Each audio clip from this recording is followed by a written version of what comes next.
انتہائی احترام و عقیدت کے ساتھ اپنے اور ساری کائنات کے مرکز عقیدت انیس بے کساں چارہ ساز درد منداں، ہم غریبوں کی غم گسار، ہم فقیروں کی سرور، شہر یار ارم، تاجدار حرم، نوبہار شفاعت، شب اسرا کے دولہا، نوشے بزم جنت، دانائے سبل مولائے کل ختم الرسل، خسرو خوباں سیاح لامکاں، وجہ کن فکاں، در اللہ المکنون، سر اللہ المخزون، عالم ما کانا وما یکون، آب و گل انبیاء، جان و دل اصفیاء، مطلع ہر سعادت، مقطع ہر سعادت، خلاصہ کائنات، فخر موجودات، حضور احمد مجتبی محمد مصطفیٰ، ارواحنا فدا صلی اللہ تعالی علیہ وآلہ وصحبہ وبارک وسلم کی بارگاہ بے کس پناہ میں جس طریقے سے پڑھاؤں سب مل کر بلند آواز سے میرے ساتھ پڑھیں۔ الصلاۃ والسلام علیک یا رسول اللہ، الصلاۃ والسلام علیک یا رسول اللہ، الصلاۃ والسلام علیک یا نبی اللہ، الصلاۃ والسلام علیک یا نبی اللہ، الصلاۃ والسلام علیک یا حبیب اللہ، الصلاۃ والسلام علیک یا وعلی آلک واصحابک یا نور اللہ، وعلی آلک صلی واصحابک اللہ تعالی علیہ وسلم۔ اللہ تعالی علیہ وسلم۔ وہ سوئے لالہ زار پھرتے ہیں، تیرے دن اے بہار پھرتے ہیں، جو تیرے در سے یار پھرتے ہیں، در بدر یوں ہی خوار پھرتے ہیں، اس گلی کا گدا ہوں میں جس میں، اس گلی کا گدا ہوں میں جس میں مانگتے تاجدار پھرتے ہیں، رکھیے جیسے ہیں خانہ زاد ہیں ہم، مول کے عیب دار پھرتے ہیں، جان ہے جان کیا نظر آئے، کیوں عدو گرد غار پھرتے ہیں، لاکھوں قدسی ہے کار خدمت پر، لاکھوں گرد مزار پھرتے ہیں، کوئی کیوں پوچھے تیری بات رضا، کوئی کیوں پوچھے تیری بات رضا، تجھ سے کتنے ہزار پھرتے ہیں۔ آج کی محفل سامنے جو آستانہ نظر آ رہا ہے، صاحب عرس کے عرس سراپا قدس کے موقع پر انعقاد پذیر ہے۔ ہمارے بھائی حضرت مولانا صادق رضوی صاحب کا یہ وطن ہے، اور ان کا کئی 3-4 سال سے یہ حکم تھا کہ تجھے ہمارے گاؤں کی محفل کے عرس کے حوالے سے شریک ہونا ہے، اور میں تاریخ بھی میں نے دیا تھا، لیکن میری والدہ کی طبیعت کی علالت کی وجہ سے میں شریک نہیں ہو سکا پچھلے سال۔ اللہ تبارک و تعالی آپ سب کو جزائے خیر دے، آپ نے میری معذرت قبول کی، اور اس سال انہوں نے کہا کہ اس سال تو آنا ہی ہوگا، تو میں حاضر ہوں اللہ کی توفیق سے۔ میرے ذہن میں جو عنوان تھا، حضرت مولانا عبد القادر صاحب نے ایک بات چھیڑی جو ہمارے نقیب محفل ہے، تو میں نے سوچا کہ اب میں اسی عنوان کو پورا کروں۔ وہ رات جیسی بڑھتی جا رہی ہے ویسی سردی بھی بڑھتی جا رہی ہے، تو میں آپ کا خیال کرتے ہوئے اپنی بات کو مختصر ہی پوری کرنے کی کوشش کروں گا۔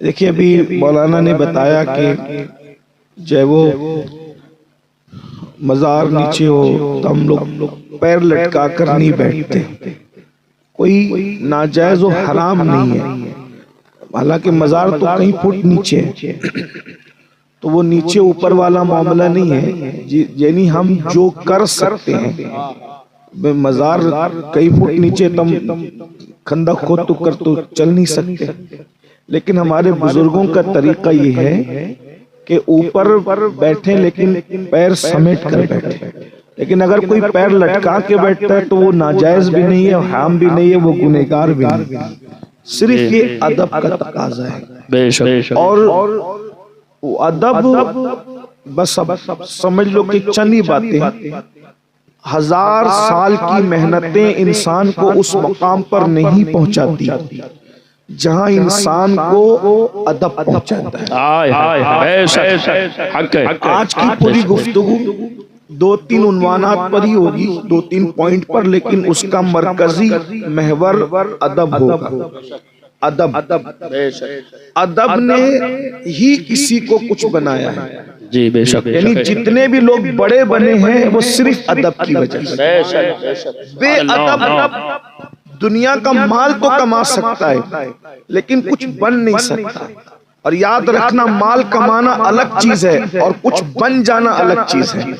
ڈگری کمانا الگ چیز ہے، کچھ بن جانا الگ چیز ہے۔ میں دونوں میں فرق بتاؤں گا۔ مال ہے لیکن کچھ بنا نہیں ہے تو مال بھی ختم ہوگا اور مال والا بھی ختم ہوگا۔ فرعون کے پاس مال تھا لیکن فرعون کا مال بھی نہ رہا، فرعون بھی نہ رہا۔ مال عثمان غنی کے پاس بھی تھا، عثمان غنی بن گئے تو عثمان غنی کا مال ابھی بھی موجود ہے اور حضرت عثمان غنی کا نام ابھی بھی موجود ہے۔ اسی طریقے سے ابن تیمیہ کے پاس ڈگری تھی مگر کچھ بنا نہیں تھا، بے ادب تھا، اس کی ڈگری بھی کام نہیں آئی اور آج اس کے مزار پر، یا اس مزار کیا بلکہ اس کی قبر پر کوئی فاتحہ پڑھنے والا تک موجود نہیں ہے۔ لیکن حضور غوث العظم دستگیر کے پاس ڈگری بھی تھی، ادب بھی تھا، ادب نے ان کو وہاں پہنچایا کہ آپ نے بغداد کی جامع مسجد کے منبر پر بیٹھ کر کے کہا، قدمی ہاذی علی رقبۃ کل ولی اللہ، میرا یہ قدم ہر ولی کی گردن پر ہے۔ سارے ولیوں نے غوث پاک کے لیے اپنی گردن کو جھکایا۔ سبحان اللہ، سبحان اللہ، یہ مرتبہ ملا، لیکن یہ حکم بھی حضور غوث پاک کو جو دیا گیا وہ بھی کسی کے ادب کی وجہ سے۔ یہ تو آپ کے مقدر میں لکھا تھا لیکن اس کے پیچھے بھی کسی کا ادب ہے۔ سنیے ادب کیا چیز ہے، ادب بڑی چیز ہے۔ آج تو عرسوں کو میلہ بنا لیا گیا، آج تو عرسوں میں دھکم دھکی، ریل پیل، لڑکیوں کو چھیڑنا اور اس کے بعد پاپ کرنا، جرائم کرنا اور بازار لگانا، جھولے اور میوزک، پتہ نہیں کیا کیا چیزیں ہیں، برباد ہو رہی ہے قوم بے ادبی کی وجہ سے۔ حضور غوث پاک شیخ عبد القادر جیلانی رضی اللہ تعالیٰ عنہ فرماتے ہیں کہ میرا بچپن تھا اور ہم تین دوست، ہم نے ایک بات سنی کہ ایک بغداد شریف میں ایک بزرگ آئے ہوئے اللہ کے ولی، اور ان کو لوگ قطب کہتے تھے، قطب، حالانکہ قطب بہت بڑے مرتبے کا ہوتا ہے، کوئی مانے نہ مانے یہ ہمارا مسلک ہے۔ آج کل تو لوگ بھی مذاق اڑا رہے ہیں، انہیں اڑانے دیجئے، ہم رہیں گے نہ رہیں گے، مگر ولیوں کا مذاق اڑانے والوں کا انجام تم اپنی آنکھوں سے دیکھ لینا۔ نسلیں برباد ہوتی ولیوں کا مذاق اڑانے سے، نسلیں تباہ ہوتی ہے۔ انسان جب گناہ کر کے بھول جاتا ہے تب قدرت اس کی نسلوں کو سزا دیتی ہے۔ جب یزید ظلم کر رہا تھا کیا کسی کو تصور تھا کہ یزید کی نسلیں بھی مٹ جائے گی؟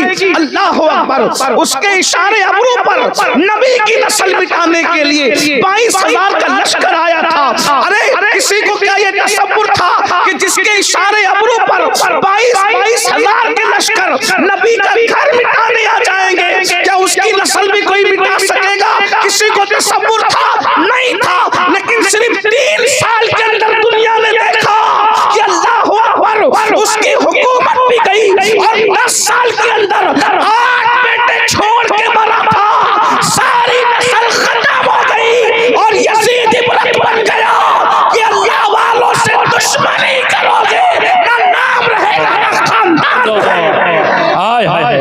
نعرہ تکبیر، نعرہ رسالت۔ اللہ پاک ارشاد فرماتا ہے جو میرے ولی سے دشمنی کرے میں اس کے ساتھ اعلان جنگ کرتا ہے۔ سبحان اللہ۔ قطب کسے کہتے ہیں؟ قطب وہ ہوتا ہے جس سے نظام کائنات چلتا ہے، اس کے اشارے سے نظام کائنات چلتا ہے، اور ہر شہر میں قطب ہوتا ہے، وہ دکھے نہ دکھے۔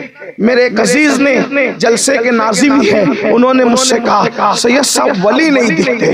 میں نے کہا بھیا آپ لوگوں کے دیکھنے کا انداز بدل گیا ہے، اس لیے نہیں دکھتے۔ اگر آپ شریعت کی نگاہ سے دیکھو تو ایک جلسے میں درجنوں ولی بیٹھے ہوتے ہیں۔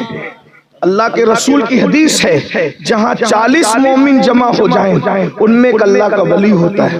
ہمارے نبی نے کہہ دیا 40 مومن جمع ہو جائیں اس میں ایک اللہ کا ولی ہوتا ہے. اب یہاں 40 سے کتنی بڑی تعداد ہے لیکن ہمیں دکھتے نہیں, کیونکہ ہم ولی کو کس کو سمجھتے ہیں؟ جو پانی پر چلے وہ ولی ہے, جو ہوا میں اڑے وہ ولی ہے, جو ہاتھ لہرا کے کاجو لا دے وہ ولی ہے, جو ہاتھ ادھر کر کے ہمارے ہاتھ میں بکرات سکرات کا پتھر تھما دے وہ ولی ہے. آپ تو شعبدہ بازیوں کو ولایت سمجھے ہیں. اگر آپ استقامت شریعت کو ولایت سمجھے ہوتے تب آپ کو سمجھ میں آتا کہ آپ جن چہروں کو دیکھ رہے ہیں ولایت ان کی پیشانیوں میں چمک رہی ہے.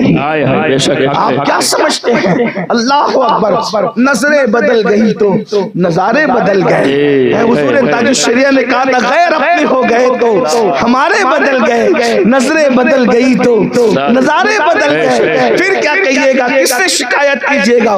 جہاں ولایت نہیں ہے وہاں ولایت ڈھونڈ رہے ہو. ولایت کہاں ڈھونڈ رہے ہو؟ جو قبرستان میں چرس پی رہا ہے وہاں ولایت ڈھونڈ رہے ہو. جو گانجا پی رہا ہے وہاں ولایت ڈھونڈ رہے ہو.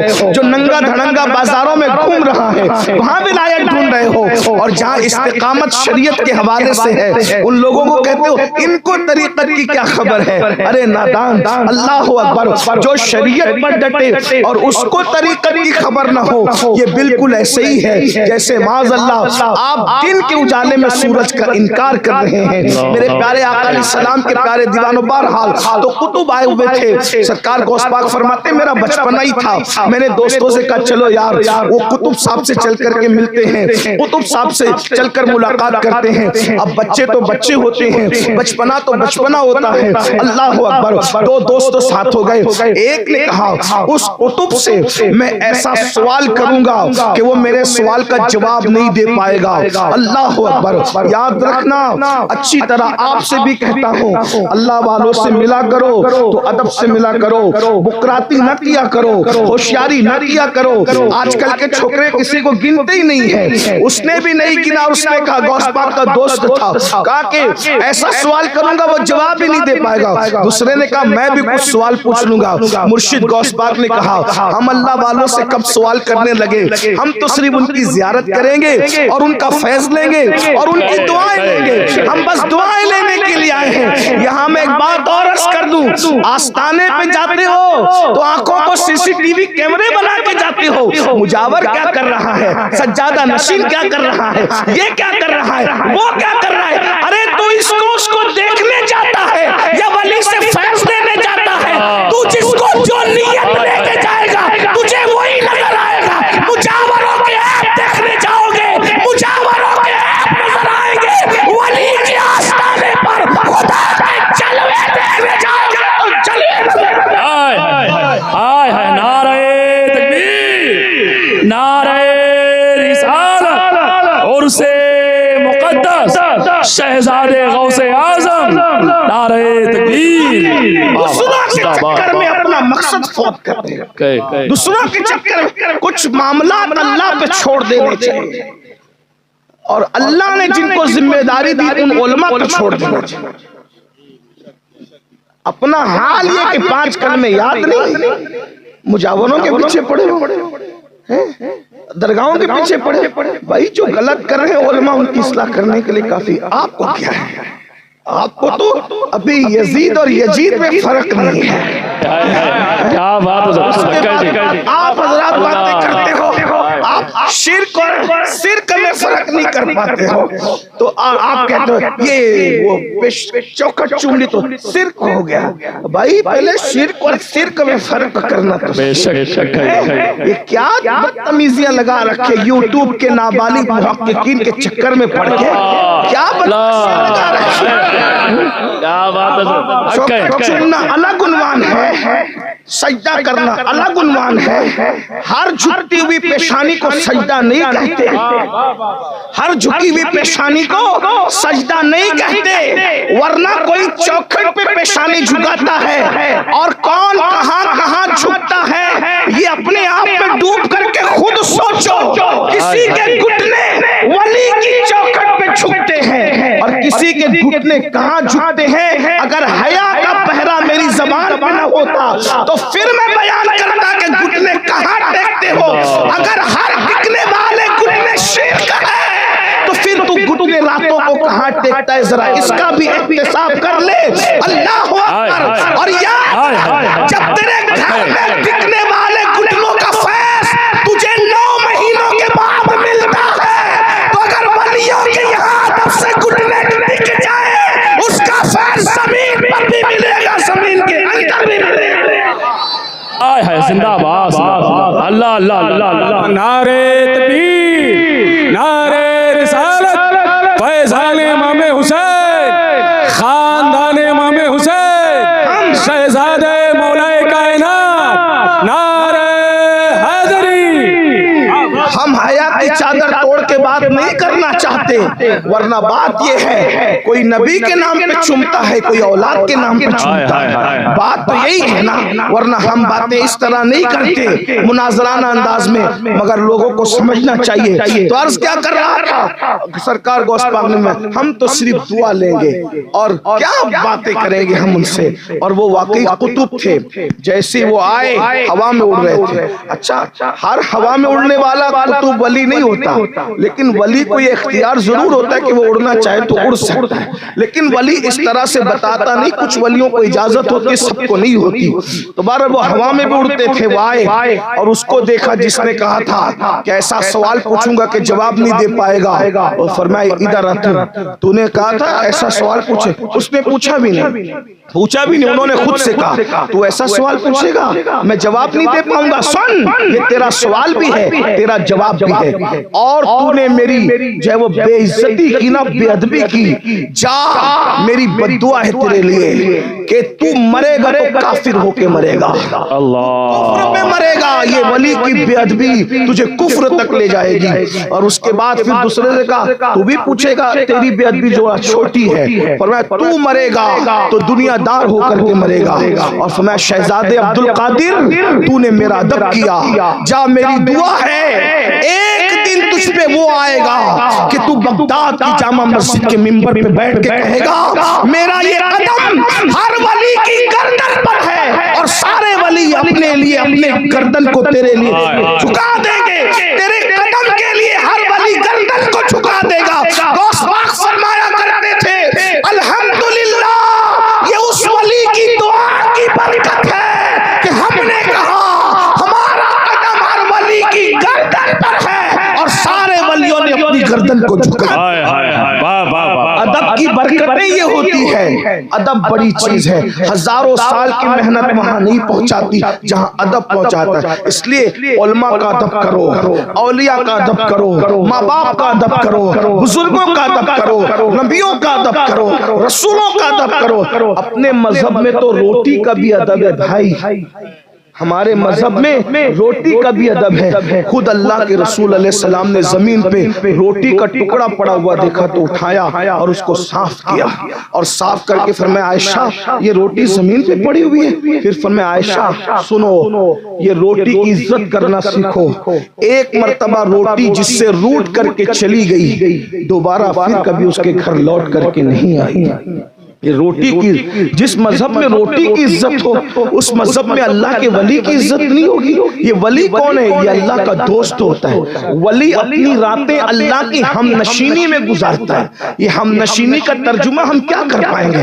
حدیث میں ہم نشینی کا تذکرہ ہے. ہم نشین کس کو کہتے ہیں؟ ایک ساتھ اٹھنے بیٹھنے والے کو ہم نشین کہتے ہیں, لیکن ہم اللہ کے لیے ایسے الفاظ نہیں کہتے اگرچہ حدیث میں آئے ہیں. اللہ فرماتا ہے میرے ولی میرے ہم نشین ہوتے ہیں, میرے ولی میرے ہم نشین ہوتے ہیں. پھر فرمایا وہ میری چادر غیرت کے نیچے چھپے ہوئے ہوتے ہیں, میں ان کو جانتا ہوں وہ مجھے جانتے ہیں. یہ ولیوں کی شان ہے. بات ادب کی آئی تو ایک بات مجھے اور یاد آ گئی, پھر اینڈ کی طرف چلتے ہیں. دیکھو ولی کا ادب کہاں پہنچاتا ہے. ولی کو جانو تو بھی نہیں جانو تو بھی بس اتنا کہ یہ اللہ والا ہے. نام پتا ہو نہ پتا ہو, نسب پتا ہو نہ پتا ہو, اور جانتے ابھی مجھے کچھ ان کا نام وغیرہ کچھ بھی نہیں پتا, لیکن ہمارے بزرگوں نے ہمیں بتایا ادب کرو, بس ادب. ادب بڑی چیز. ایک بات اور بتاؤں, کبھی کبھی ایسا ہوتا ہے گنبد بڑا ہوتا ہے, خوبصورت ہوتا ہے, مزار بنا ہوتا ہے, ہمیں کچھ نہیں پتا ہوتا, کچھ لوگوں نے گڑبڑ کر کے جعلی مزار بھی بنا دیا ہوتا ہے. اعلیٰ حضرت علی رحمہ ہمارے امام فرماتے ہیں بہت پیاری بات کی ہے اعلیٰ حضرت علی رحمہ, ہاں بہت زبردست بات کہی ہے, اس کو ذرا سن. فرماتے ہیں کہ انسان انسان بے ادبی کی طرف انسان بڑھے، یعنی آدمی غلطی میں بے ادبی کرے، غلطی میں بے ادبی کرے، اس سے بہتر ہے کہ آدمی غلطی میں ہی ادب کرے۔ یہ جملے کو علماء سمجھ سکیں گے کہ غلطی میں آدمی بے ادبی کرے، اس سے اچھا ہے کہ غلطی سے ادب کرے۔ ہمیں نہیں پتا ہے کہ کون بزرگ ہے، کیا ہے، کسی نے فراڈ کیا، کسی نے بنایا، نہیں، ہم ادب کر لیں۔ اگر وہاں کچھ ہے تب تو فیض ملے گا، کچھ نہیں ہے تب بھی اللہ کے دوست ہونے کی نسبت سے ہم نے ادب کیا، ہمیں برکت مل جائے گی، فراڈ کرنے والا اس کا بھگتان بھگتے گا۔ یہ اس لیے آج کل لوگ کہتے ہیں وہاں تو یہ نہیں ہے، وہاں تو وہ نہیں۔ ہم نے کہا بھیا ادب والے تحقیق کے چکر میں پڑتے ہیں۔ اعلیٰ حضرت کی بات یاد آئی تو مجھے ایک جملہ اور یاد آیا فتاوی رضویہ سے۔ میرے امام سے کسی نے پوچھا کہ سیدہ فاطمہ الزہرا کے مزار کے بارے میں اختلاف ہے، توجہ کرنا۔ آج کل بڑے نابالغ محقق یوٹیوب پہ بیٹھے ہیں اور عجیب چھچندری بات کرتے ہیں، کچھ کا کچھ بکتے ہیں اور آپ بھی ان کے شک میں پڑ جاتے ہو۔ غور کیجئے، امام سے کسی نے پوچھا سیدہ کے مزار کے بارے میں مختلف اقوال ہیں، کوئی کہتا ہے بقیع میں ہے، کوئی کہتا ہے رسول اللہ کے ساتھ گنبد خضرا میں ہے، کوئی کہتا ہے بیت الحسن میں ہے، غرض کے الگ الگ اقوال ہیں۔ اب ہم سلام کرنے کے لیے کہاں جائیں سیدہ کے لیے؟ اعلیٰ حضرت میرے امام فرماتے ہیں امام الیقین بلال ہند حسان الہند، ہمیں ہندوستانی ہونے پر فخر ہے۔ اس کی ایک وجہ یہ بھی ہے کہ اس ہندوستان میں اسلام لانے والا غریب نواز بھی ہے اور اسلام بچانے والا احمد رضا بھی ہے۔ ہمیں ہندوستانی ہونے میں فخر ہے، یہ بھی فخر ہے کہ جس نے 90 لاکھ کو ایمان دیا وہ غریب نواز بھی اسی کے سینے میں سوتا ہے، اور جس نے اربوں عجم کا ایمان بچایا وہ احمد رضا بھی اسی کے سینے میں اللہ اکبر، اللہ اکبر۔ توجہ فرمائیں، میرے امام سے پوچھا سیدہ کے لیے، اس لیے کہ سیدہ عنوان تحقیق ہے ہی نہیں، سیدہ عنوان تحقیق، اس لیے کہ کچھ عنوان تحقیق کے ہوتے ہیں، کچھ عنوان صرف ادب کے ہوتے ہیں۔ یاد رکھنا، عنوان ادب پہ تحقیق کرو گے مٹی میں مل جاؤ گے۔ یہ وہ لوگ ہیں نا، یہ وہ لوگ ہیں جہاں صرف ادب ہے۔ پوچھا کہ کہاں سلام کریں، اتنا بڑا ایک سوال علوم و فنون کا ماہر مجدد جس کے پانی پہ سوال کیا تو سینکڑوں صفحات لکھ دیے، مٹی پہ سوال کیا سینکڑوں صفحات لکھ دیے، آواز پر سوال کیا درجنوں صفحات لکھ دیے، اللہ اکبر سجدہ تحیت پہ سوال کیا سینکڑوں صفحات لکھ دیے، نبی کے دافع بلا ہونے پہ سوال کیا 450 صفحات لکھ دیے، لیکن اللہ اکبر جو عنوان ادب کا تھا جب پوچھا گیا کہ کہاں سلام کرے کوئی صفحات نہیں، بس چند جملوں میں جواب فرمایا۔ پوچھتے یہ ہو کہ سیدہ کا مزار یہاں یہاں یہاں تو کہاں سلام کرے؟ کام ہے جہاں جہاں مقام لکھا ہے ہر جگہ سلام پیش کر دیتا ہوں، کیونکہ سیدہ وہ ہے جہاں سے سلام کرو وہاں سے سن لیا کرتی ہے۔ وہ مقام کی محتاج نہیں ہے، مقام ان کے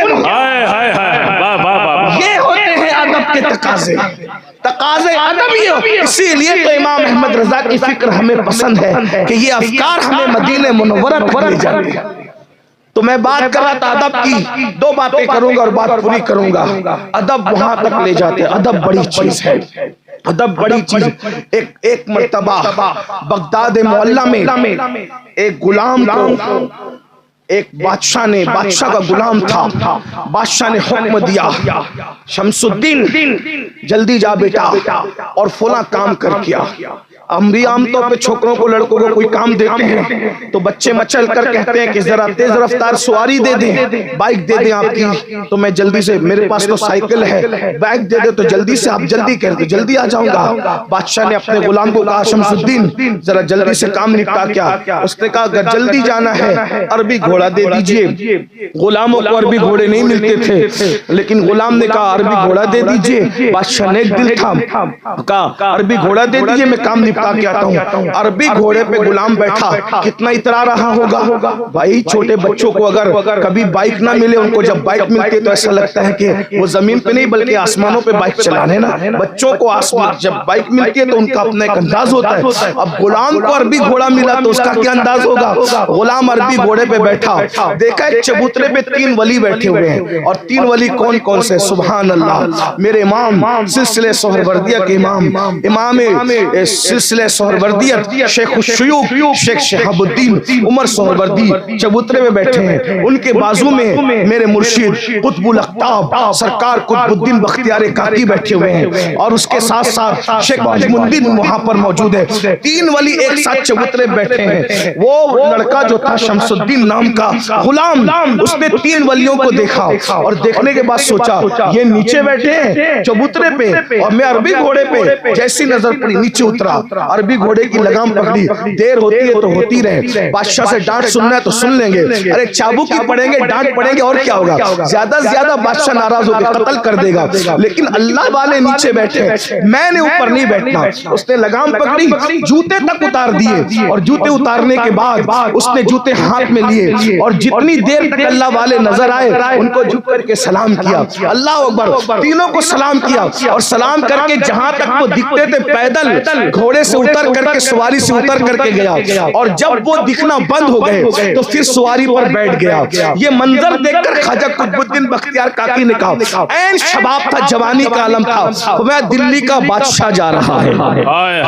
خواجہ قطب نے فرمایا دلی کا بادشاہ جا رہا ہے۔ کچھ لوگ ہوتے ہیں چائے سے زیادہ کہتے ہیں گرم ہوتے ہیں، لقمہ دینے کا شوق ہوتا ہے۔ انہوں نے کہا حضرات آپ کے پہچاننے میں تھوڑی سی دقت ہو رہی ہے، یہ کوئی دلی ولی کا بادشاہ نہیں ہے، یہ تو ہمارے بادشاہ کا غلام ہے، وہ چھوکرا شمس الدین ہے۔ اللہ اکبر، آپ نے ارشاد فرمایا ہماری زبان سے جو نکل جاتا ہے، جس نے ہمارا ادب کیا ہے وہ اس وقت تک مرے گا نہیں جب تک دلی کا بادشاہ بن نہیں جاتا۔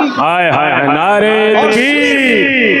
چند لمحے گھوڑے سے اترنے کی برکت تھی اللہ والوں کے ادب میں کہ اللہ نے اس کو دلی کا بادشاہ بنایا۔ اسی بادشاہ کو دنیا نے سلطان شمس الدین التمش کے نام سے یاد کیا۔ اس کے بعد میں وہ مرید بھی ہوا۔ یہ ادب کی برکت ہے۔ اب بات کو اینڈ پر لے جاتے ہوئے ادب کیا ہے، اب اسی پہ بات پوری ہوتی۔ ادب کیا؟ لوگ کیا سمجھتے ہیں ادب صرف ہاتھ باندھنے کا نام ہے، ادب صرف گردن جھکانے کا، یہ سب ادب کی علامتیں ہیں۔ ادب صرف انگوٹھے چومنے کا نام ہے، ادب صرف ہاتھ باندھ کر سامنے کھڑے رہنے کا نام ہے، ادب صرف نظر پیش کرنے کا، یہ سب ادب کی نشانیاں ہیں۔ اصل ادب ہے جس نے جو حکم دیا اس کی بات پر عمل کرنا، اصل ادب یہ ہے۔ ایک شخص مسجد نبوی میں رسول اللہ کے دربار میں آیا، نوجوان، اور اس نے گردن جھکا کر کے کھڑا تھا۔ ادب اچھی بات، لیکن ادب حقیقت میں کیا ہے وہ فاروق اعظم بتا رہے ہیں۔ گردن جھکا کے کھڑا تھا، فاروق اعظم نے اس کی گردن میں مکہ مارا۔ فاروق اعظم تو پھر فاروق اعظم مکہ مار کے بنایا اور یکار۔ ادب گردن میں نہیں ہے، ادب دل میں ہے۔ ادب گردن میں نہیں ہے، ادب دل میں ہے، دل میں۔ فرمایا نبی کے سامنے گردن جھکانے سے زیادہ ان کے فرامین کے سامنے دل جھکانے کی ضرورت ہے۔ اب میں آپ سے اخیر میں پوچھتا ہوں آپ سب سے، اگر کوئی ولی کا ادب کرے، توجہ، اگر کوئی ولی کا ادب کرے تو شمس الدین جیسا دلی کا بادشاہ بن جائے۔ اگر کوئی ولی کا ادب کرے تو اس کی دعا سے، ولی کی دعا سے سے پھر اس کو یہ مقام بھی نصیب ہو کہ وہ کہنے کا اس کو اللہ اختیار دے کہ میرا یہ قدم ہر ولی کی گردن پر ہے۔ اب آپ سے پوچھتا ہوں میرے بھائیوں، جب ولی کی ادب کی یہ برکت ہے تو نبی کے ادب کی برکت کا عالم کیا ہوگا؟ جو نبی کا ادب کرے گا اس کو کیا مقام ملے گا؟ اب ہم کہہ رہے ہیں ہمارے گھر میں برکت نہیں، ہماری روزی میں برکت نہیں، ہمارے کاروبار میں برکت نہیں، ہمیں تعویذ چاہیے۔ میں اتنا پیغام آج دے کر کے رخصت ہوتا ہوں، جس دن تم ادب کرو گے، ادب وہ تعویذ ہے جس کے پاس یہ تعویذ ہوگا اسے کسی تعویذ کی ضرورت نہیں پڑے گی۔ ادب وہ وظیفہ ہے جس کے پاس یہ وظیفہ ہوگا اسے کسی وظیفے کی ضرورت نہیں پڑے گی۔ ادب کیا چیز ہے؟ آئیے، اللہ اکبر، آج ادب گیا اس لیے روزی سے برکت گئی، آج ادب گیا اس لیے مسلمانوں سے عزت گئی، آج ادب گیا اس لیے مسلمان در در کا بھکاری ہوا، آج ادب گیا اسی لیے مسلمان ذلت و رسوائی کے عمیق گار میں گرتا جا رہا ہے۔ ہم کیا رسول اللہ کا ادب کر رہے ہیں؟ نہیں، حضور کا ادب ہم نہیں کر پا رہے ہیں۔ اللہ اکبر، بڑی معذرت کے ساتھ اگر آپ صرف ہاتھ باندھنے کو اور کھڑے ہونے کو ادب سمجھتے ہیں تو معذرت کے ساتھ قبول کریں، یہ ادب کی نشانی ضرور ہے لیکن حقیقت میں ادب نہیں ہے۔ ادب کی نشانیاں کر رہے ہو، حقیقی ادب کو بھول چکے ہو۔ بتاؤ ہم حضور کے فرامین پر عمل کر پا رہے ہیں؟ اللہ کے رسول علیہ السلام نے فرمایا، کیا میرے آقا کا یہ فرمان نہیں ہے جعلت قرۃ عینی فی الصلاۃ، نماز میں میری آنکھوں کی ٹھنڈک ہے۔ کتنے لوگ نماز پڑھتے ہو اور یہ نماز اللہ کا ادب ہے۔ قرآن کہتا ہے وقوموا للہ قانتین، کہ اللہ کی بارگاہ میں ادب سے کھڑے ہو جاؤ۔ ارے جب ولی کا ادب تاجدار بناتا ہے تو خدا کا ادب کہاں تک لے جائے گا، کس مقام تک لے جائے گا؟ مگر افسوس، جلسے میں رات کے 3 بجے تک تو بیٹھ سکتے ہو، 3 گھنٹہ 5 گھنٹہ جلسوں میں بیٹھتے ہو۔ ہندوستان کے مسلمانوں کو سلام ہے، دنیا کے کئی ملکوں میں جانے کا موقع ملا لیکن جو ہندوستان کی میری پبلک کی شان ہے وہ میں نے کہیں نہیں دیکھی۔ بڑی بڑی انٹرنیشنل کانفرنسوں میں شرکت ہوئی لیکن 200-500 لوگ سے زیادہ نظر نہیں آتے۔ کروڑوں روپے لوگ خرچہ کرتے ہیں باہر کی دنیا میں لیکن 500-700 سے زیادہ لوگ نظر نہیں آتے۔ لیکن ہمارے ملک کا حال یہ ہے کہ اگر چائے پینے کسی ڈھابے پہ رک جاؤ تو اس سے زیادہ پبلک وہاں جمع ہو جاتی ہے۔ الحمدللہ بغیر اعلان کے یہ ہمارے ملک ہندوستان کی شان ہے۔ علماء سے، سادات سے ان کو یہ محبت ہے، اس مٹی میں محبت ہے، اس مٹی میں پیار ہے۔ لیکن صرف ادب کرنے کا طریقہ شاید ہم لوگ ہی بتانا آپ کو بھول گئے، ہم سے ہی چوک ہوئی، اس کے لیے ہم اللہ سے معافی کے طلبگار ہیں۔ ہم نے سب کچھ تو آپ کو بتایا، ادب کی بڑی بات کی لیکن ادب کی ڈیفینیشن نہیں بتائی، ادب کا پریچے نہیں کرایا، ادب کا تعارف آپ کے سامنے پیش نہیں کیا۔ ادب کیا ہے بھائیو؟ ادب سب سے بڑی چیز یہ ہے کہ محبوب جو کہہ دے یا جس کا ادب کرتے ہو، جو اس نے حکم دیا ہے اس کے حکم پر سر تسلیم خم کر دو۔ بتاؤ جب رسول اللہ کا ادب نہیں کرو گے تو پھر انجام کیا ہوگا میرے بھائی؟ برباد نہیں ہوں گے، تباہ نہیں ہوں گے۔ حضور کی بے ادبی کرتے ہو، اللہ اکبر۔ آئیے میں تمہیں بتاؤں، اپنی بات نہیں، امام فقی ابو اللہ سمرقندی لکھتے ہیں کہ سیدنا فاروق اعظم نے کہا تھا، امیر المومنین، جانشین رسول دوم، جانشین رسول دوم، حضرت سیدنا فاروق اعظم نے کہا تھا تم گناہ کرو چھوٹا یا بڑا مجھے اس سے کوئی بات نہیں، بس میں اتنا جانتا ہوں تم گناہ کوئی بھی کرتے ہو، کوئی بھی گناہ کرتے ہو چاہے چھوٹا کرو یا بڑا کرو، فاروق اعظم کہتے ہیں تم کوئی بھی گناہ کرتے ہو تم قبر میں رسول اللہ کو رنجیدہ کرتے ہو، رسول اللہ کو غمگین کرتے ہو، حضور کا دل دکھاتے ہو۔ اب میں پوچھنا چاہتا ہوں، نبی کے نام پہ جان دینے کی بات کرنے والوں، نبی کے نام پہ اولاد قربان کرنے کی بات کرنے والوں، میرے نبی نے تو تمہارے لیے کہا تھا، آقا فرماتے ہیں جس نے مجھے دیکھ کر ایمان لایا اس کو ایک بار مبارکباد ہے اور جو مجھے بن دیکھے ایمان لائے گا اس کو 7 مرتبہ مبارکباد ہے کہ اس نے مجھے بن دیکھے ایمان لایا۔ آقا علیہ الصلوۃ والتسلیم نے تمہیں 7 مرتبہ مبارکباد پیش کی لیکن ادب کرنا بھول گئے۔ ذرا سوچو تو صحیح، اگر کوئی ماں کو رنجیدہ کرے، اگر کوئی ماں کا دل دکھائے تو مرتے وقت اس کی زبان پہ کلمہ نہیں آتا۔ جو قبر میں رسول اللہ کا دل دکھائے، جو حضور کو رنجیدہ کرے، میں تو کہتا ہوں ایسی زندگی سے کروڑ درجہ موت بہتر ہو ہوتی کہ ہم نبی کا ایک مرتبہ دل دکھاتے، حضور کا ایک مرتبہ رنجیدہ کرتے. اور حضور رنجیدہ کیسے ہوتے؟ حضور اکرم رنجیدہ کیسے ہوتے؟ فاروق اعظم کہتے تم کوئی بھی گناہ کرتے ہو حضور رنجیدہ ہو جاتے ہیں، کیونکہ تمہارا نبی وہ نبی نہیں ہے جو بے خبر ہو، تمہارا نبی وہ نبی نہیں ہے جو مر کر مٹی میں مل جائے، تمہارا نبی وہ نبی نہیں ہے جسے دیوار کے پیچھے کی خبر نہ ہو. ارے تمہارا نبی تو وہ نبی ہے جو زمین پہ بیٹھ کر آسمانوں کی خبر دیتا ہو، آسمانوں کی نہیں عرش کی خبر دیتا ہو، عرش ہی نہیں لامکان کی خبر دیتا ہو. اللہ اکبر. جو نبی عرش پر نظر رکھتا ہو، میرے امام کہتے ہیں سر عرش پر ہے تیری گزر، دل فرش پر ہے تیری نظر، ملکوت و ملک میں کوئی شے نہیں وہ جو تجھ پہ آیا نہیں، ان پر سب آیا ہے. میرے بھائی معراج کا جشن منانے والوں، جس کی نگاہوں سے خدا کی ذات نہ چھپی نہ چھپی، جس کی نگاہوں سے خدا کی ذات نہ چھپی، اس کی نگاہوں سے میرا آپ کا کردار کیا چھپ سکتا ہے؟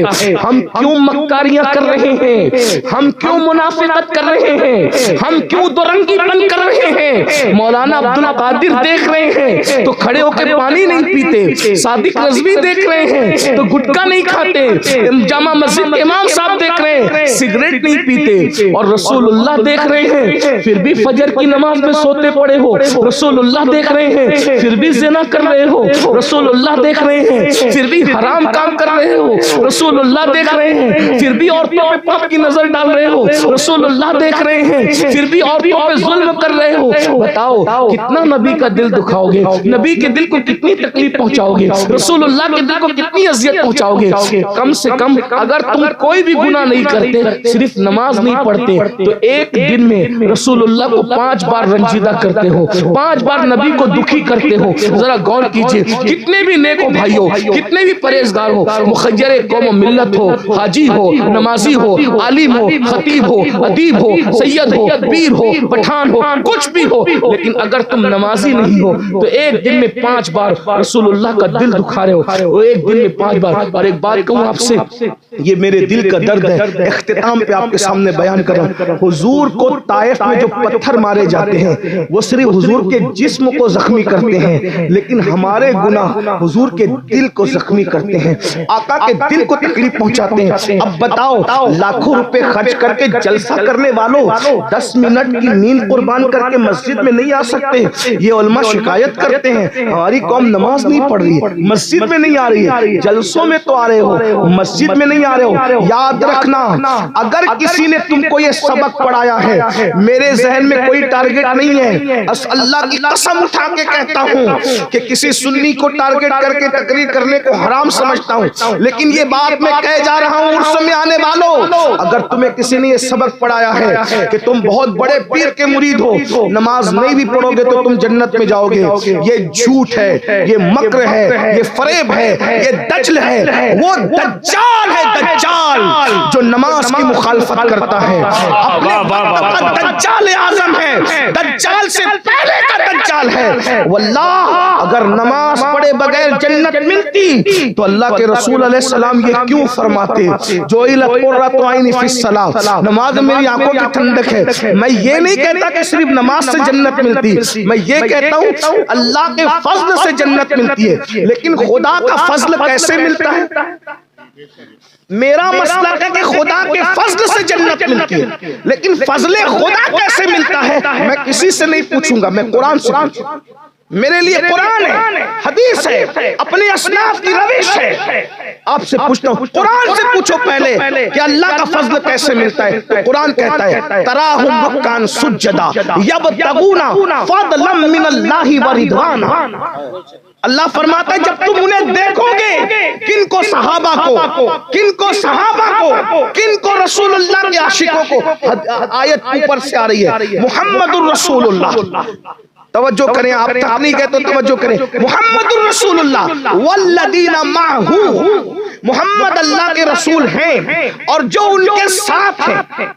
والذین معہ، جو ان کے ساتھ ہیں، جو رسول اللہ کے ساتھ ہیں. اس میں پہلے حضور کے ساتھی صحابہ ہیں، اور پھر اس کے حکم عام کی بنیاد پر قیامت تک کا ہر مومن ہے. معہ، نبی کے ساتھ اگر جنت میں جانا ہے نبی کے ساتھ ہونا پڑے گا، پہلے نبی کے ساتھ۔ اب نبی کا ساتھی کون؟ میں ہوں نبی کا ساتھی کون؟ تم سب قیامت تک کے مومنین۔ لیکن ایسے نہیں کہ میں نہیں، قرآن ڈیفینیشن بیان کر رہا ہے، صفات بیان کر رہا ہے۔ نبی کا ساتھ کون؟ نبی کا ساتھ دینے والا کون؟ نبی کا ساتھی کون؟ میں ہوں نبی کا ساتھی بننا ہے، نبی کا ساتھ قرآن نے ضابطہ دیا، نبی کا ساتھی بننا ہے۔ قرآن کہتا ہے پہلی صفت اشداء علی الکفار، اشداء نبی کے ساتھی کی پہلی صفت کہ وہ کافروں پہ سخت ہیں۔ ارے جو کافروں پہ سخت ہوگا وہ کافر کی تہذیب پر عمل کیوں کرے گا؟ جو کافر سے نفرت کرے گا وہ اس کی یاد میں ڈیمیج پینٹ کیوں پہنے گا؟ جو کافر سے نفرت کرے گا وہ اس کی انداز میں کمر ہلا کر کیوں چلے گا؟ لوگ کافر کو گالی دیتے ہیں، گالی سمجھتے ہیں، یاد رکھنا لوگ اپنے اوپر نہ لیں۔ کافر کا مطلب یہ ہوتا ہے جو حق کا انکار کرے اس کو کافر کہتے ہیں۔ ٹھیک ہے، بہت آسان لب و لہجے میں نے کہا حق کا انکار کرنے والے کافر کہتے ہیں۔ آج کل لوگ اس کو گالی سمجھتے ہیں۔ آپ کوئی ہو اگر حق کا انکار کرتے ہو تو کافر ہو، بلکہ کوئی کلمہ پڑھ کے بھی اگر حق کا انکار کرے تو وہ کافر ہے۔ لوگ سمجھتے ہیں ہمیں گالی دے رہے، گالی نہیں دے رہے کسی کو، حق کے منکر کو، حق کا انکار کرنے والے کو کافر کہتے ہیں۔